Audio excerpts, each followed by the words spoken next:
Good evening, Julien. Good evening, Jean-Christophe. Tonight we will talk about a fascinating topic, the water holder. Exactly. It may sound weird, but we may have the solution. Or a solution at least, for the greatest challenge in agriculture nowadays. Water saving. They are almost the only ones in the world to do this, and as we will see in a few seconds, behind this environmental question, there is a solution for an even bigger issue. Alexandre Boutros, thanks for joining us. Good evening, thank you. You are the co-founder of Reverdir, the company that produces water holders. Before we go any further, can you please explain to us what a water holder is? It's simple. A water holder is the component that absorb and hold fluid or moisture. In our daily lives, we use them to make diapers, for example. It was created in the 60s in the United States, but it is petrochemical, carcinogenic, and neurotic. Our company is the first to ever create a 100% organic water holder, thanks to an agricultural and biotechnological innovation. It's healthy and environment friendly. But is it a liquid? Because it's not a device or something like that. Well, actually no. Let me give you an example. You can literally plant tomatoes in sand and pour in a few water holder crystals. It will swell up, thanks to the watering, and then provide a water tank for the plant, so the plant won't be subject to hydric stress, and of course it will develop a lot better. Alright, so you have already explained this. But chemistry-wise, how does it actually work? It's a very simple process. Whenever the water holder is watered, it will swell up and redistribute the water to the plant according to the needs of the plant.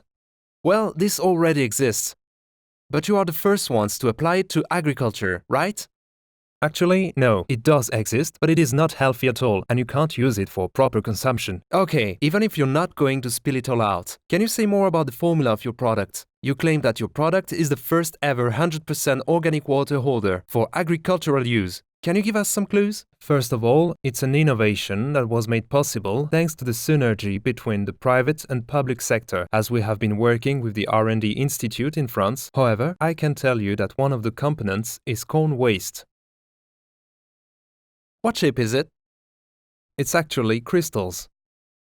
Alright, and we can use them for agriculture. And you also claim that this process has 3 major environmental benefits. First, water conservation, because this system implies water saving in agriculture.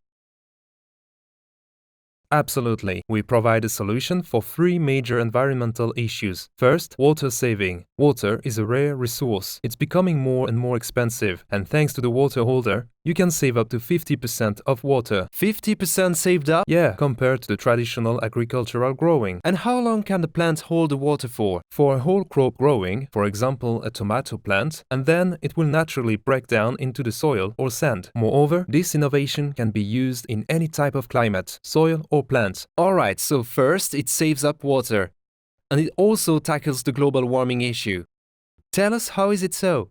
Absolutely, we can rehabilitate arid lands. We realized that many populations are no longer able to grow crops. It creates a climate-driven migration, and our innovation is a solution to rehabilitate degraded deserted lands. We can grow crops again in deserted lands, right? You said you could grow a tomato plant in sand. Have you actually tested this process out? We are still pursuing our R&D efforts in collaboration with the IRD. It's a 2-phase process. First, we are working on inoculating an organic fertilizer into the water holder in order to tackle a major issue, chemical fertilizers, as they have a strong negative impact on our health and the environment. And second, we want to deal with the issue of salting out in different types of soil. Who are your customers? We actually signed a convention with the World Farming Organization that gathers all the federations and cooperatives in the world. Such as the FSLA in France, we have access to a 1.6 billion customer market of people working in the agricultural sector. We are also launching the project in Tunisia on April 25th. We speak out for 100 million farmers, as 45 countries have already joined the program. Your program has actually already crossed borders and is expanding overseas. Absolutely. Our goal is to rehabilitate the most damaged regions. That's why we're starting out in Africa. As we said at the beginning of this interview, It does not only cope with the environmental issue, but it also has an impact on society.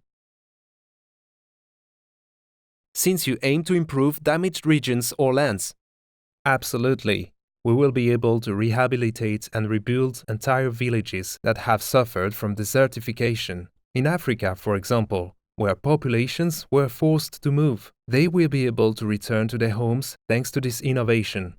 I may exaggerate a bit, but this innovation may cope with the migratory crisis issue, even at the smallest level. Totally. Once the product is finished, it can curb many issues, such as climate migration and poverty. And not only at the smallest level. As we speak, there is no competition? No, we are the only ones in the market. It's a worldwide innovation. What do you plan for the next 6 months, 2 years, 5 years? Well, we are working with Luta in Tunisia to diffuse the project. And then work within different continents, along with agronutrition pioneers in South America, in Asia and Africa.